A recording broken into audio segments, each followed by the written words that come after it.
Okay, if you're not quite that violent, one to tackle him when he doesn't think he's quite finished. He or she doesn't think she's quite finished. Okay, I've still got a spinning wheel here, so hopefully I'm gonna get a go ahead here in just a second.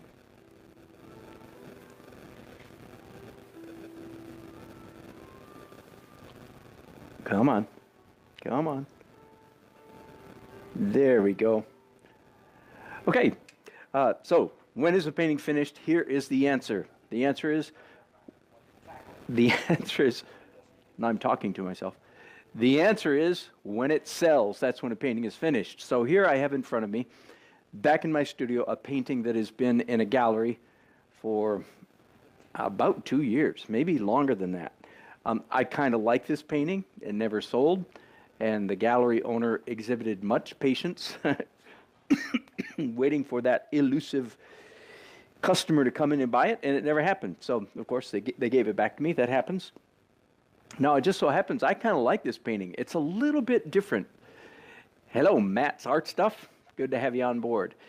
This painting is a little bit different from my normal. It's a little bit hard-edged. I did a lot of, it's on linen. That makes it a different texture. I did a lot of scratching on this one. I remember the day that I did it, kind of going overboard, having a lot of fun doing scratching details. And a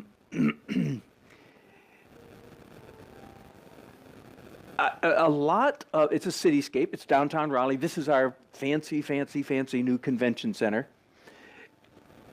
Many cityscape painters, Jeremy Mann is one of my favorite, Tibor Nagy, another of my favorite. Many cityscapes, they have the focus down here and the tops of the buildings get all fuzzy. For some reason, I evidently see cities mentally, of course, not literally, see them different from that. To me, the tall buildings are like this, usually very sharp and crisp, and it's all the stuff down here that's fuzzy. So I'm not gonna try to change that too much. But so here's an interesting question. This is a painting I did 2 years ago. How much can I actually change it? Hello, Strider. How much can I actually change this painting without violating it? So, hang on, I'm assuming something. When is a painting finished? When it sells. This painting didn't sell, so it's not finished. So it's fair game. Even though I did it 2 years ago or more, I can do whatever I want to it because it's back in my possession. Okay, I'm going to do what I've told many of you many times. I'm going to start by doing some glazes. Oh, you know what I haven't done yet? How do you glaze a painting? Believe it or not, I read this thing years ago where the old Russian painters, those guys that do really, really amazing traditional paintings, they would cut an onion in half and rub an onion, but they never explain why. So that just sounds like a good way to start crying to me. So I'm not going to rub an onion, but I am going to, I've got dipped this rag in Gamsol, and I'm just going to give it a good dusting, a good rubbing. And I'm pretty sure that that's going to be a good surface for working on it. Just to make sure, I'm actually going to take a dry rag and rub over that again. So if anybody out there knows better than I do, if there's some special preparation, like cutting it, if you're an old Russian, tell me, cut an onion in half. No, don't tell me that. Tell me why on earth you're supposed to cut an onion in half. There we go. I feel pretty good that is a very workable surface. So, I just a couple days ago, I was working, in fact, on this painting. Let me show you the finished product. This is the painting I did just a few days ago, finished the Statue of Liberty, and the title of that was Day 2 in a painting, when you don't finish a painting on day 1, something like that.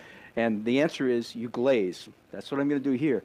Any colors I want. Now, what I require of my students is if you're going to, on day 2, everything's dry, day 2 or later, everything's dry, year number 2 on this, in this case, everything's dry, so you can glaze with complete impunity, complete safety. because I can put anything on here I want and wipe it all off if I don't like it. But what I require the students to say is, well, I like it pretty much. And that's an order. You have to say that. Well, I like it, and I do, by the way, like it pretty much. But I wish it was a little more blank, and the word blank is a color. And I like this pretty much.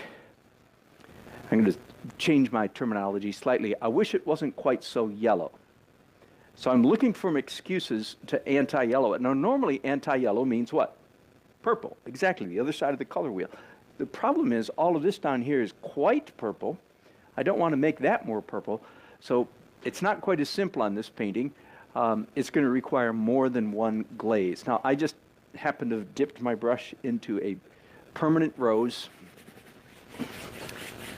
partly because I know from previous experience that adding this kind of a permanent rose, adding this kind of warmth to a painting almost always works. So I don't know if you can even see that, the effect that that just had, but it certainly had an effect. Now, up here at the top, whoops, need more, I'm using Liquin, by the way. Can you see that? And I'm sorry, folks, I'm still fighting a cold. I feel pretty good today. In fact, I just went out for a jog an hour or so ago. But I've got a nagging cough still hanging around, so I'm very sorry about the cough in your ear. I'm going to, without cleaning my brush, so it still has the permanent rose, I've picked up some ultramarine blue.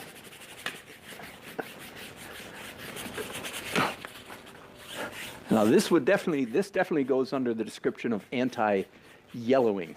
Ultramarine blue and a little bit of permanent rose is purple, right? So I've just anti-yellowed my painting by using this purple.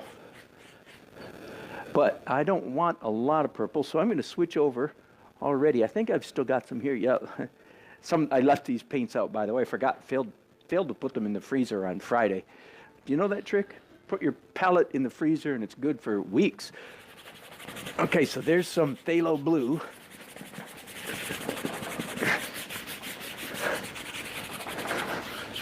How are you doing? Anybody out there gasping? That would be an appropriate response. Again, part of what I want you students to see is that you can be bold, you can be brave with this, because it's very, very, very safe. That phthalo blue up there, that was shocking, wasn't it? But anything I don't like, I can take off with a rag. Now, if I did phthalo blue up there, I almost always need to do a comparable phthalo blue for two reasons. One is, color balance. That if we have one color in one place, we should have it somewhere else. But besides that, in a city, the asphalt, pavement, or concrete in this case, is like water. It's a gray, neutral color in and of itself, so it reflects largely the sky above. So I just made my sky a lot bluer, so I'm going to make my concrete pavement sidewalk down here quite a bit bluer. Now, please understand, I'm expecting to take a rag to, especially that phthalo blue up there. But it's better, are you listening?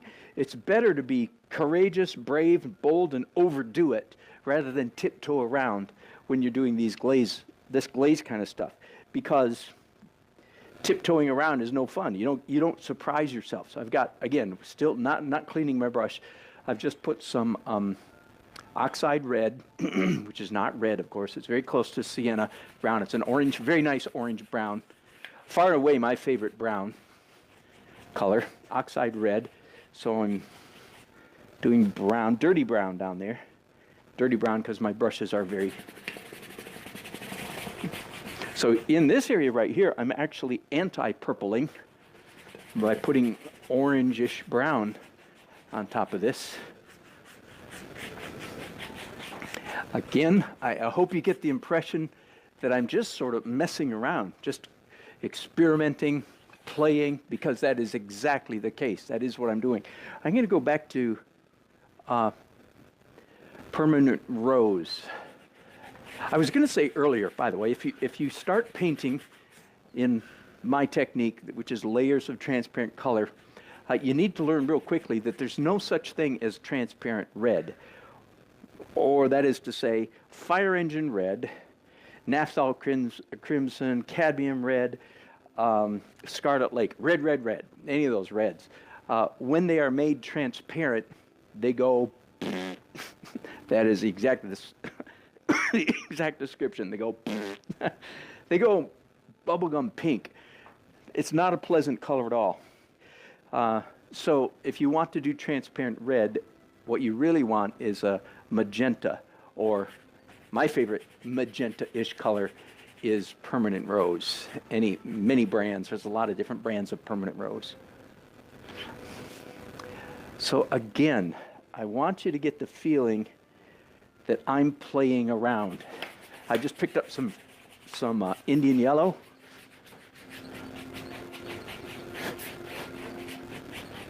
I'm trying to surprise myself here, trying to find something that is, in fact, I am. When I did this rose up here, anti-purpling, that's right, anti-whatever it is. It's usually in landscape painting, it's often you have to anti-green stuff. And I don't have the nerve, if you will, or students don't have the nerve to say, I'm going to put plaster red on top of these trees. So instead of saying, I'm going to paint red on these trees, I just say, I'm going to anti-green these trees. And of course, your mind knows that you're going to anti-green it with red. So that is terminology I use fairly frequently.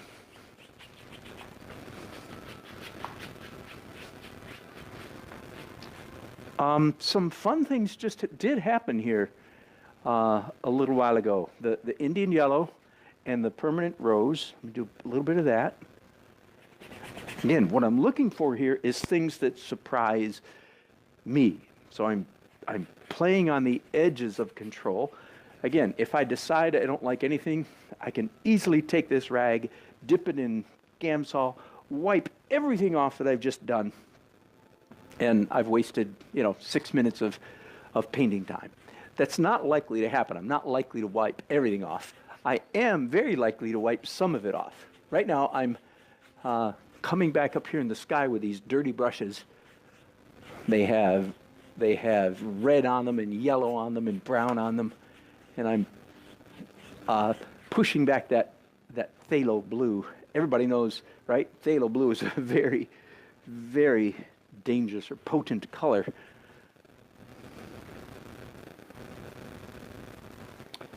How about now? I just put some violet on my, probably dioxazine violet. By the way, I just missed a comment there. Sorry about that. If somebody wants to make that again, I'll see if I can catch it in a second.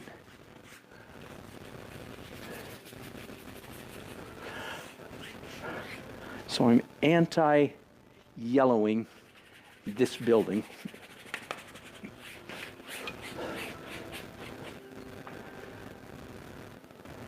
All right. Ooh, how about a little green somewhere?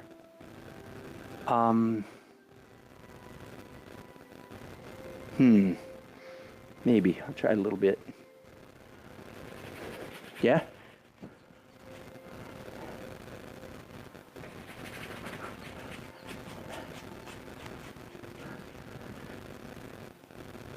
Okay, I'm going to stop there for a minute. I'm going to clean those brushes later. I'm going to pick up a rag and say, okay, what do I want to lighten back up? I think way down here, the lightest part of the sky near the horizon, I'm going to lighten that up again real gently. These lights coming through the windows. Overall, there are a couple things I thought I could do to this painting, and this, I'm going to lift out some of this phthalo blue and make the sky lighter up here. So I'm not wiping off all that phthalo, just some of it, just backing it down a little bit. A couple things as I look at a 2-year-old painting, a couple things I'm thinking I can do to it. One is I want to punch the color here and there a little bit. I think I can do more color down here on these figures, on these people.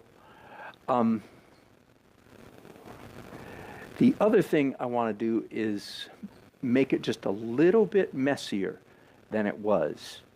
A little bit more soft edges here and there. There's a lot of hard edge stuff up here, and I like that generally. But I just want to back it down the hard edge just a little bit and see if I can come up with ways to introduce some softness here and there. On second thought, I'm going to wipe off most of that green that I put in a while ago. Now, here's a real question. If I did this painting 2 years ago, that was well before I started using the pencil. Started using pencils in my painting. And if you're new to me, if you're new to my channel, then stick around. You'll see it eventually. Yes, I started using pencils, of all things, sort of like grease pencils, in my oil paintings about a year and a half ago. And I might try to introduce some of that in here, but I'm not sure. Okay, I'm going to stop. I'm going to pause right here. Let you guys, thank you very much. Barbara, good to see you again. I'm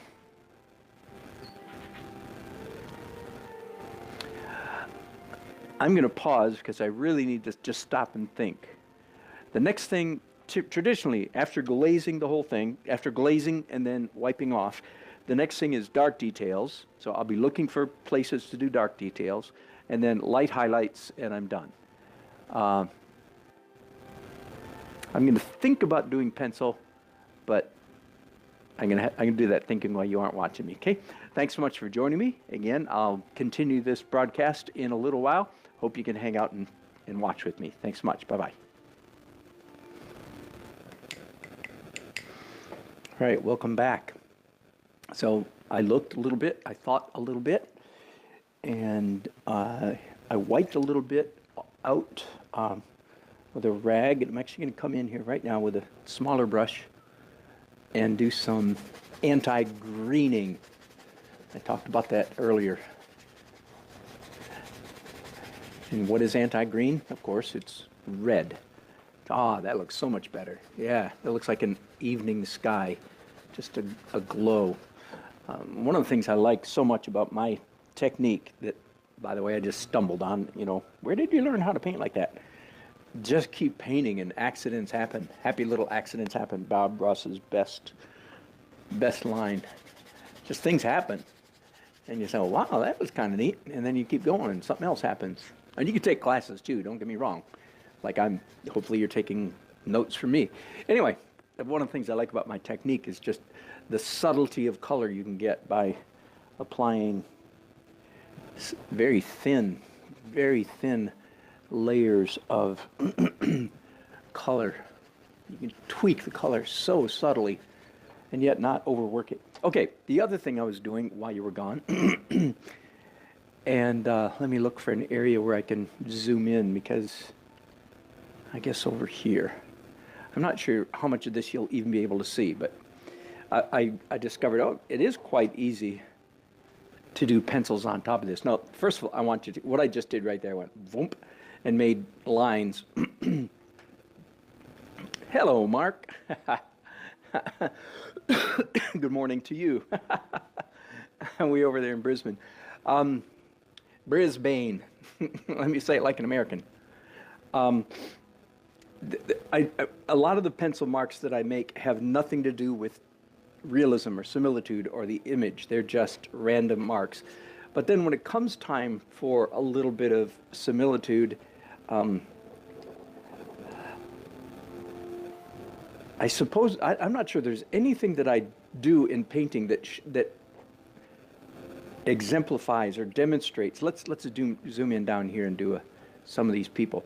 That demonstrates this principle I talk about, that it is interesting marks are more important than similitude. So I just kind of outlined that person. Let's outline another person. I mean, I would hope one of the responses that you would have to this would be, Well, doggone, he's not even drawing the people. He's just making scribbles. That good.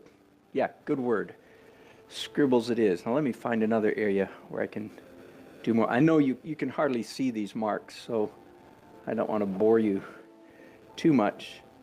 But kind of to my surprise, hello, Samar.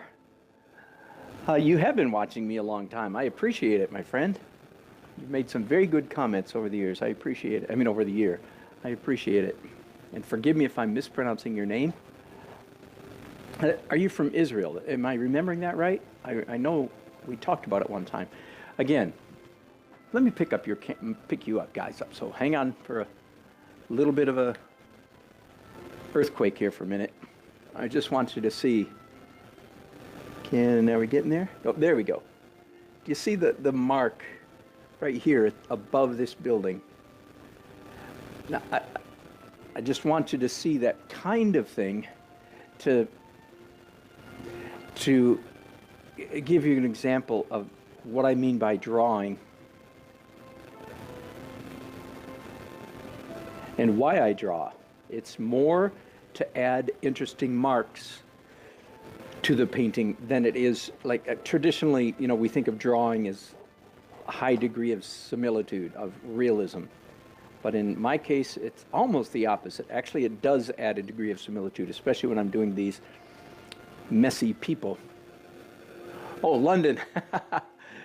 Thank you. I missed it by a bit. I don't know why. Of course, I get mixed up about where everybody is from. Well, good. Man, I love London.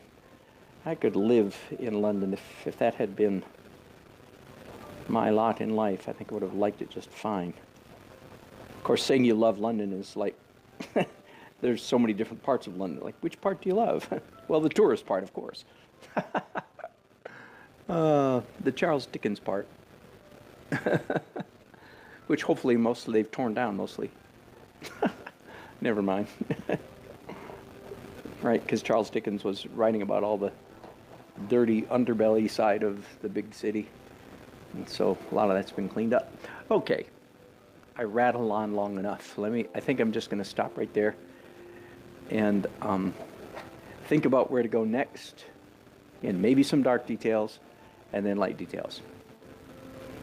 Oh, Karen, you're from Israel. Very good. Thanks for piping up. I appreciate that. What fun. Sorry to make this so short, guys, but I'm going to pause right there because, frankly, I don't know what I'm doing next, and I don't want you to have to sit and watch me scratch my chin too long. I'll be back in a few minutes. All right, welcome back. So I have figured out what I'm going to do next.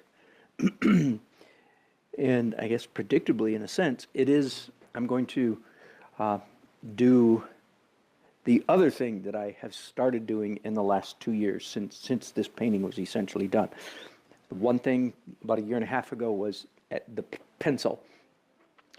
And the other thing is the new glow layer or the fuzz layer. And I can see some places where I can easily introduce some fuzz or some glow to this painting. And just as it sounds, it's anywhere where I want softer edges and lighter fuzzy edges. That's redundant, isn't it? And lighter colors. So for instance, I can push this building back a little bit. Let me zoom in so you can see what I'm doing here. I can push this building back a little bit by doing some translucent, that is opaque paint applied very thinly. Now, I don't quite like that much texture on that, so let me just brush out some of that texture. There we go. Yeah, so in a sense, of course, I'm just increasing atmospheric perspective, which is almost always a good idea, by the way. Adding atmospheric perspective is almost always a good idea. Now, and I don't know if you can see this, a few minutes ago I zoomed in real close to this pencil line that I made.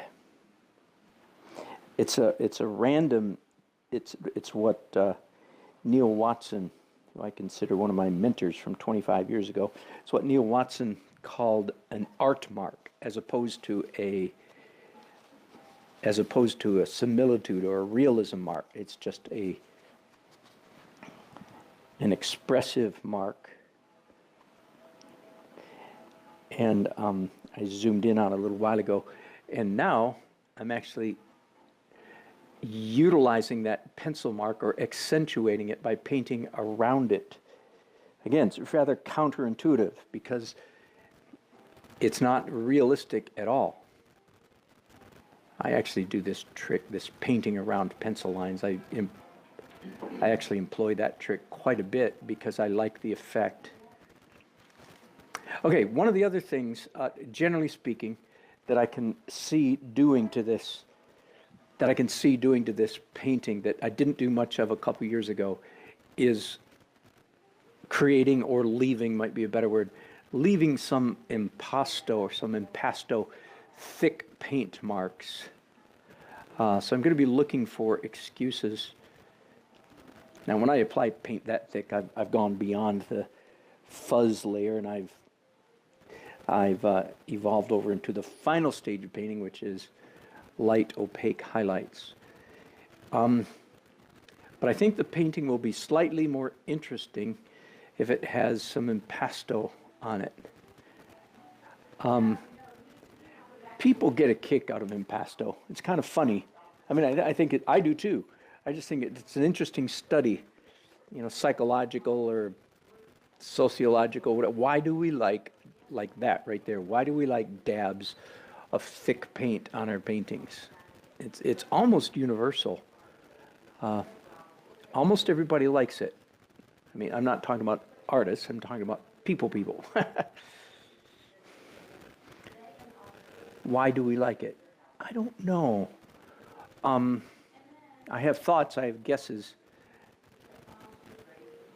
We like the plasticity, the obvious paintness of thick paint.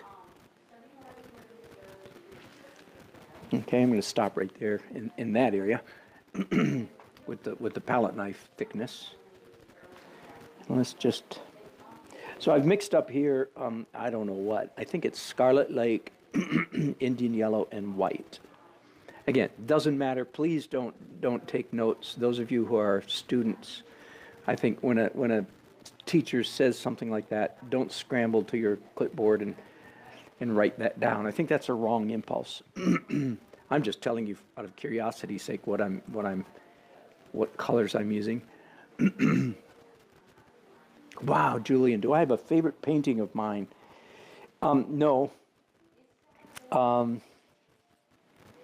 I have a favorite piece of art that I did. It's probably simply because it's unique. I don't know anybody else in the world that has done it, and it's big. You can find it on YouTube, I believe, if you do a search for Dan Nelson and Art Prize. One word, Art Prize is one word. Art Prize is an event that happens in the United States, in Grand Rapids, Michigan, every fall.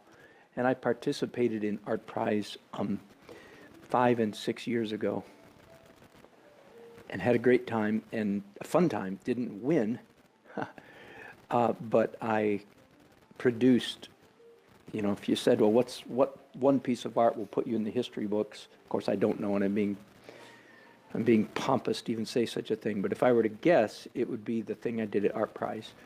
I'll go ahead and describe it a little bit. It's 24 feet long, 8 feet tall, and 4 feet deep. It's a long cube, if you will. And, okay, talk about impasto. Let's do this headlight here.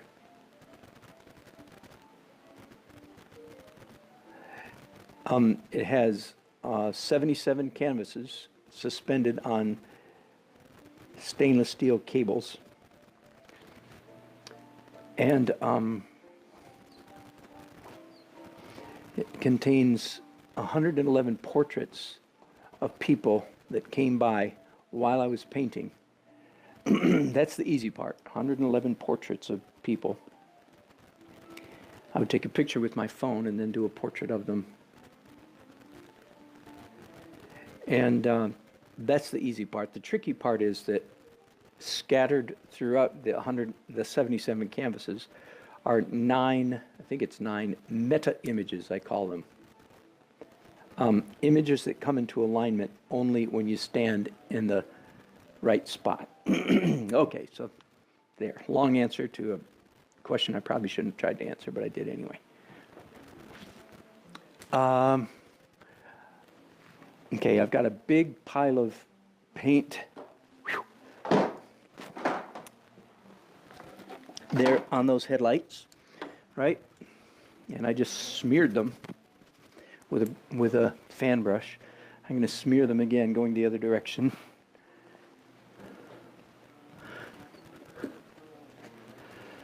You can't do this kind of thing slowly, by the way. It has to be done quickly or not at all. You can't carefully, slowly do, because if you do it slowly, it'll look like crap. It'll look like you did it slowly. It'll not be a satisfactory mark at all. So when you do that, you have to do it quickly, as I just did right there. And then I come back and reapply the pile of paint that I wiped out, by the way. That's a good trick. Some of you need to know that little trick right there.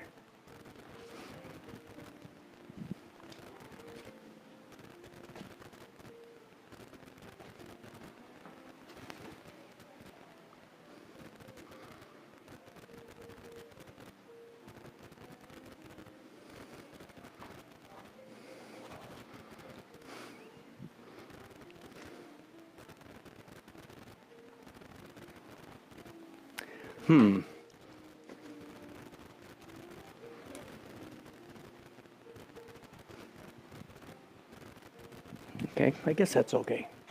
I hope it is. The only alternative to that would be to wipe all of that off, including the glaze I did half an hour ago, and go back to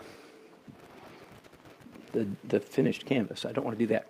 Okay, more fuzz. Now let me get back to what I said I was going to be doing and I haven't done much of, which is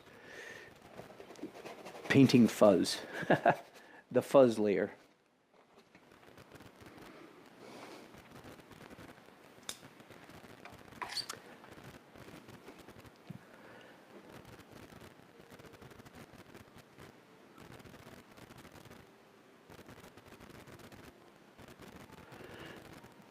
Again, sort of looking for excuses to be a little messier than I was 2 years ago.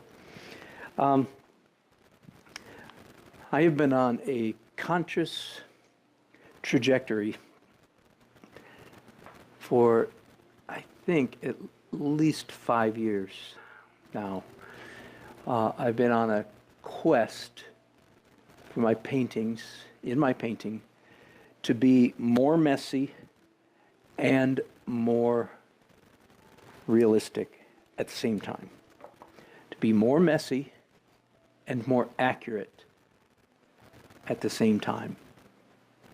And I'm happy to say I can look back over 5 years. In fact, looking at this painting here today, this painting was quite accurate, but wasn't as messy as I like to do these days. More expressive marks, more interesting marks, more transparent, obvious human marks, and yet more accurate at the same time. That has been my journey, and this painting reflects that journey. Okay, before I leave this light stuff, let's move over here. These are lights, fancy, this is our Civic Center. Big, fancy, multi-million-dollar building downtown. And so it has some kind of fancy lighting. It's another good place for some. Let's zoom in. I want you to see me do this again. Again, that cannot be done slowly. And I usually make those marks either with a fan brush, like you just saw, or with a chip brush. I'm going to I'm going to put it on thicker this time.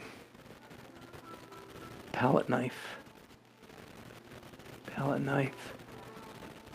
Now, do I want to make that messier? I think I'll leave that one alone, but I'll do the same thing over here. So big pile of paint, right? And a fairly clean brush. And run your brush through it quickly. Again, can't be done slowly or it won't work right. Takes a little bit of courage. Indeed, it does. Takes and a little bit of I don't know, athletic skill. No one has ever accused me in my lifetime of being a great athlete. But it does take a little bit of coordination to do that. And if you try it, you'll probably discover that that is the case.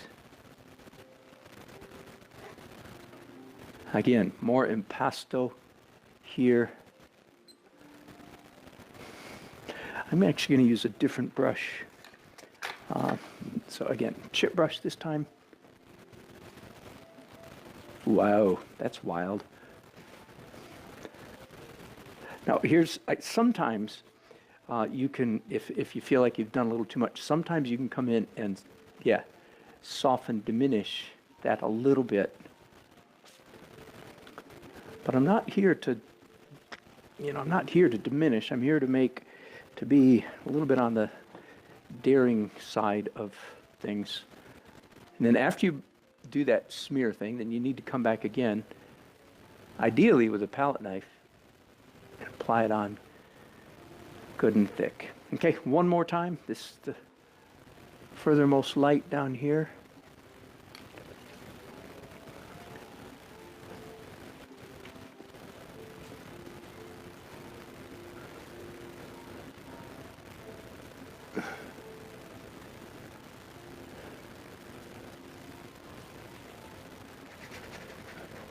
Erasing a little bit of that one stroke.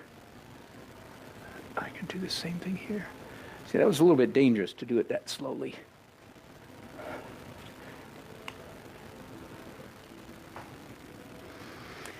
Whew, okay, let's do that.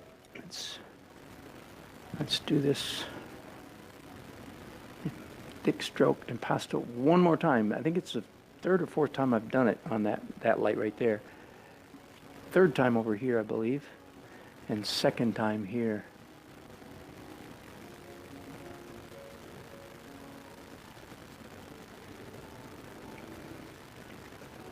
So I've just drawn a whole lot more attention to, you know what, now that I did those, I discover this one needs to be exaggerated more.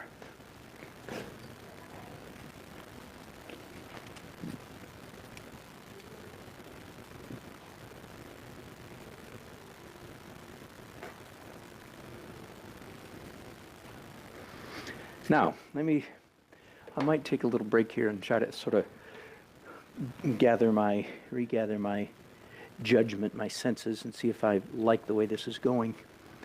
I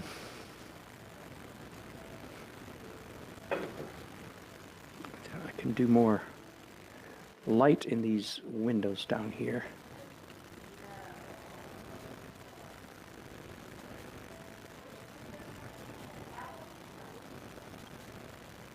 Good, Heather. Hope that looks good. I think it looks good. Do you hear the hesitation in my voice? That's because there's hesitation in my voice. Here's another little trick. So I just did a little couple dots right there. You can also take a palette knife and smear things with a palette knife. I don't like that marker there. There you go. And that works pretty well too. I'm going to actually paint with my thumb.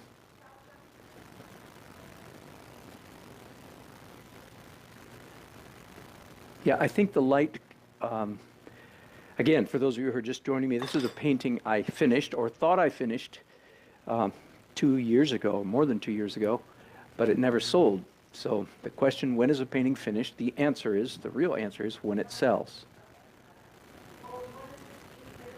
And It came back to me from the gallery a couple weeks ago.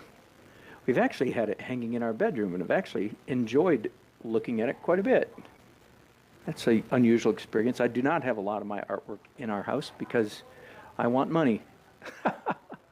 So the there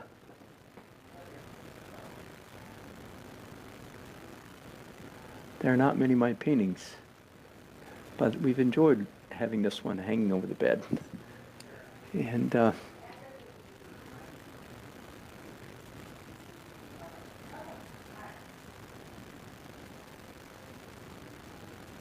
being a little bit bold here. I hope I don't live to regret it.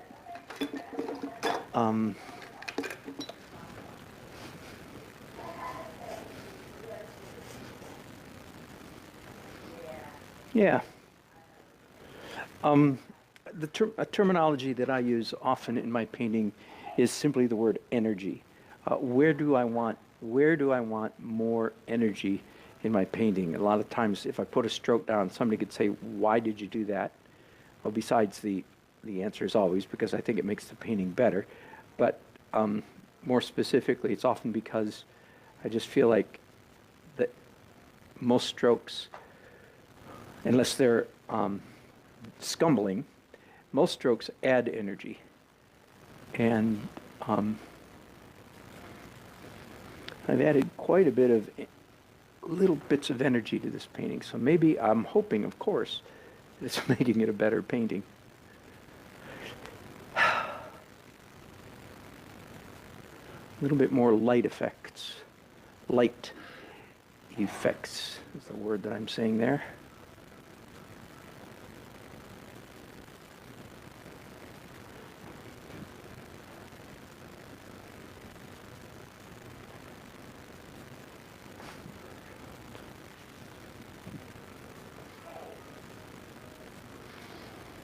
Okay. A little bit of, again, like, oh, I missed a comment there. I'm so sorry. Whoever said that, if you'll try to come back, I've not yet mastered the art of seeing everything that comes across, but I'll try to catch it. Again, a little bit more energy up here. This is a great example of what I mean by energy. Why am I doing this? I'm just drawing a little bit of energy to that area of the painting.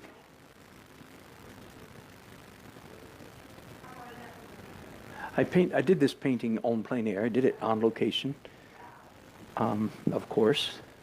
Set up my easel outside the convention center. Had a great time. I remember it was a delightful summer day. Lots of people, lots of friendly people. I enjoyed the conference that was going on. I mean, I wasn't participating in the conference, but I enjoyed the people that were attending the event that particular day. Yeah, I'm liking, generally speaking, the energy that I'm putting up there. Okay, big change of pace here. Let me go to a pale blue. I don't know if I can do that without cleaning these brushes or not. Oh, I can't. Okay. I want to do, yeah, thank you, Heather, that's right. Why did you do it that way? Because that's how it was in the photograph. That's an inside joke for those of you who are new to our company. That's the ubiquitous wrong answer. We all give it. We all do it. Why'd you do that? Well, because that's the way it was. And it's not just in the photograph. The same thing applies when you're painting en plein air, but it's the wrong answer. You don't do things simply because that's the way it is. It has to look good. I remember one time I was doing massive flash of bright red. That's interesting. Do you mean like emergency vehicle bright red? That's a good point. I will consider that seriously. I take it you mean a visual story, a visual punch, not a literal story, and I'm sure that's the case. So I've just mixed up some blue. I kind of like the way I treated this bus a couple years ago, but I think I can just punch it up a little bit. Again, a little bit more energy here. just a little bit with that blue. Now that I've done blue, by the way, whoever made that comment about the red, good observation. A funny, man, I don't want to call this a rule. I think it's too arbitrary, but almost any painting will be improved by a stroke of blue. A stroke, not even a, not a similitude stroke, not a realism stroke, just a mark of blue. What I did just then could be regarded as similitude. Oh, I know what I want to do up here. I think this roof up here actually has too much energy going on. The strokes, the scratches, marks in it are too sharp. I don't know if you can see what I'm doing up here. I did those lines in the roof, in the metal roof, with a palette knife, and I like them, but they're too, I think. So I've just pushed them back, and I think that helps. I've got this mid-tone blue on brushes, and I'm just looking for an excuse to put it anywhere. Red is next. Oh, I know what I'm going to do too. The last big project on the painting will be the people, and I can certainly introduce some red on the people. I almost always do, when a crowd of people like this, just a random sampling of people on the street, off the street, I almost always do one prominent woman in red. And it's a silly tradition. I think it's silly, except doggone it, it works. I actually have two women in red here in this painting. One here and one here. They certainly cannot be equal. So yeah, let's switch to red right here. And look for excuses to put a few punches of red in the painting. I said a while ago, kind of a silly rule, arbitrary, but almost every painting will be helped by some strokes of pure sky-ish blue. The same thing is true of red. So could you say the same thing about every color? Are we just kind of painting ourselves in a corner, so to speak? Are the 2 10 buildings on the left, or one? Two. This is one building, ends here, and this is a building a block further back. In fact, Heather, good point. Let me pause here, because you just made me realize that's a good excuse for introducing some atmosphere. Thank you very much. Your small screen is helping me here. I'm going to mix up some on these fan brushes. So if I push this building back a little bit so that it goes behind the closer one. Okay, so I'm back to the fuzz layer, right? Will that help or not? Let me try to take a look at that.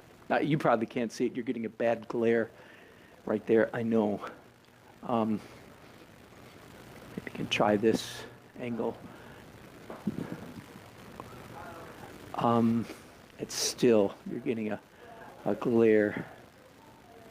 Now, I can't get down into that light because that would be a mess.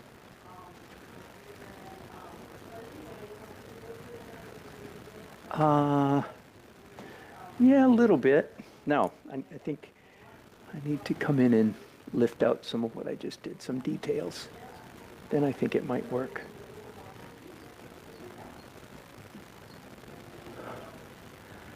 I'm going to leave it at that. Not a bad idea, Heather. Thank you. Okay, back to the red. I think I'm going to go with this woman.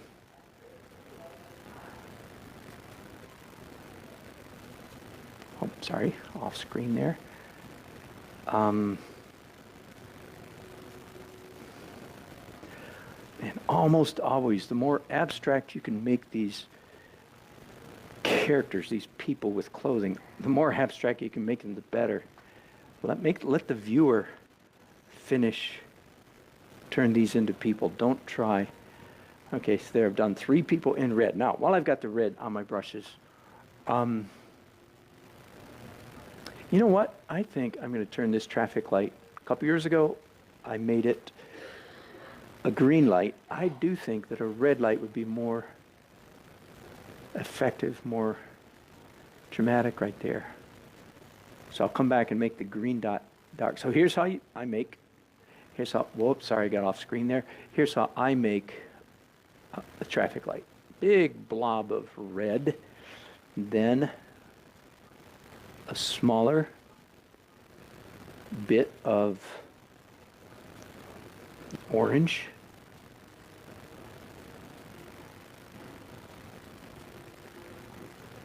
and then a very small dot of either yellow or very pale white.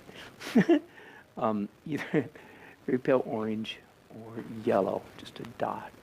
And hopefully that will look like, yeah.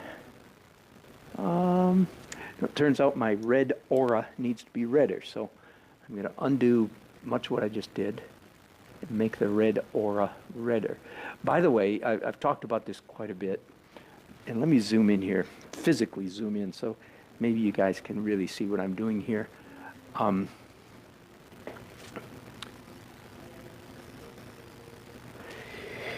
How to make lights, especially a red light, look as though it's glowing. Very interesting puzzle, very interesting visual puzzle. When you and I are standing out in a city and we look at a red traffic light, our eye perceives that light as red all the way to the very center of the bulb, the light itself. Our eye sees red. But if you paint it that way, it doesn't come off at all looking like a bright light. Like what I've got right there, it does not look bright. I've tried, I've held my mouth every imaginable way to try to make it look like a red light that's bright, and it doesn't work. So the only way to do it is to do a red aura, as I'm doing now. I'm not the only one who knows this trick, by the way. This is pretty standard for those of us who paint bright lights. At the very center of it, a dot of white. Let me back up for you. Yeah, lady in red, exactly. Okay, do you see how that looks like a street light? Now here's a question. I do not know the answer to that. Hang on for the earthquake, folks. Sorry about that. I don't know the answer to this question, but this little trick, right? By the way, same thing is done for headlights and tail lights, but the color red is particularly difficult to make it look like it's glowing. That's the only way I know. Now, the question I have, a serious question, I do not know the answer to this, is do we see that as a glowing red light partly because we've been trained by photographs? Because this is exactly how a camera, if you go out and take a good camera, cheap, any kind of camera, pointed at a red stoplight, this is what the camera will do to your red stoplight or tail light or neon light, anything that's very bright. It will make it white in the center. And I don't know if we perceive this. I don't know if cameras have trained humanity now that that looks like a light glowing to us. I'm not sure. Interesting question. I don't know how you could ever answer it, but it is an interesting conundrum.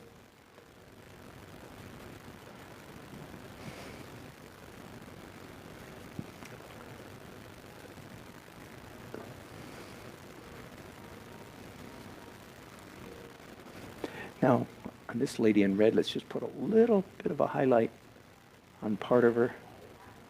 There we go. And likewise, there's a red logo on this bus. Let's just add a little bit of brightness to that. A little bit of energy is the word.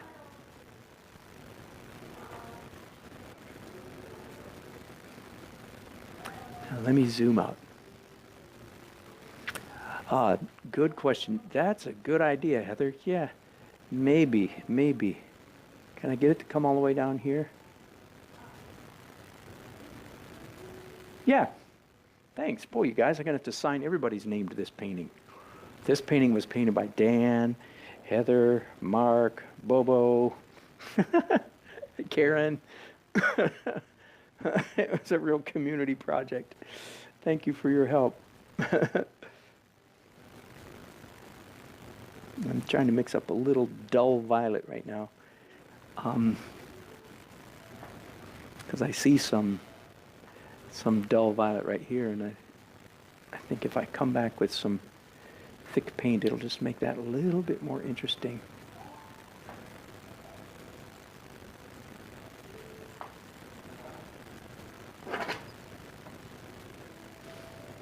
Yeah, just looking for excuses really to introduce little bits of energy.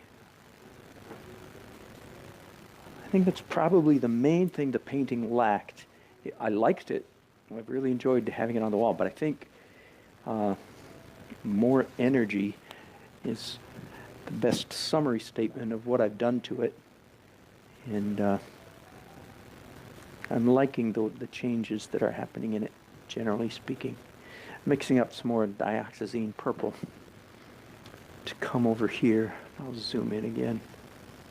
See, this area is rather nondescript, which means I can usually come in here and give just a little bit of definition. These are stairs going up the outside of the building. Wide, wide, wide stairs.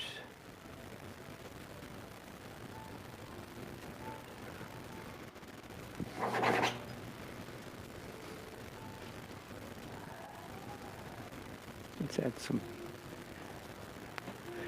I don't know where I'm going next, so let me zoom out so you'll be ready for anything.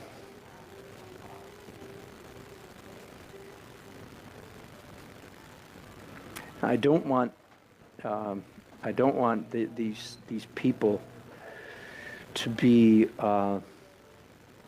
tighter or more accurate than they were. I think, again, the tightness in this painting is all up here in the tops of these buildings. This is tight, hard edge. I want most of this to be soft edge, which strangely is sort of the way I perceive cityscapes.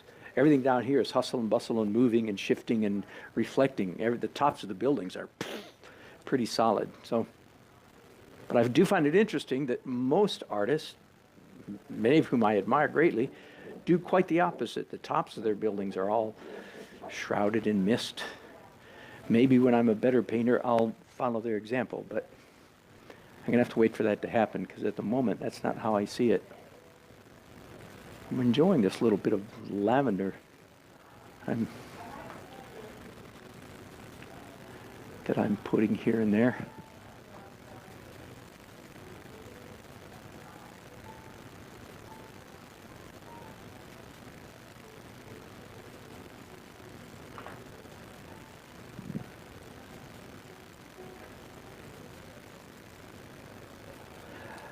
Okay, this is dragging on, I'm afraid, so I'm going to stop right there.